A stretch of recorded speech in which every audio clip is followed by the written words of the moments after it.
Schizophrenia کہتے ہیں کہ یہ ایک ذہنی بیماری ہے جو انسان کی سوچنے کی صلاحیت، جذبات اور رویے کی پست کرتی ہے۔ یہ بیماری صرف مریض کو ہی نہیں بلکہ اس کے خاندان اور عزیزوں کو بھی متاثر کرتی ہے۔ آئیے تفصیل سے جانتے ہیں کہ شیزوفرینیا کیا ہے، اس کی علامات کیا ہیں اور اس کا علاج کیسے کیا جاتا ہے۔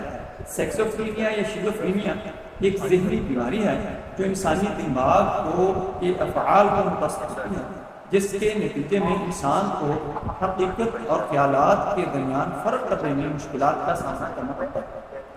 یہ ایک لمبے عرصے تک چلنے والی بیماری ہے جو کبھی کبھار زندگی بھر جاری رہ سکتی ہے۔ یہ بیماری مرد و خواتین دونوں میں ہو سکتی ہے اور عموماً جوانی اور بلوغت میں ظاہر ہوتی ہے۔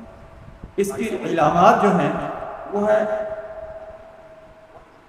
ہیلوسینشس، حسی فریب،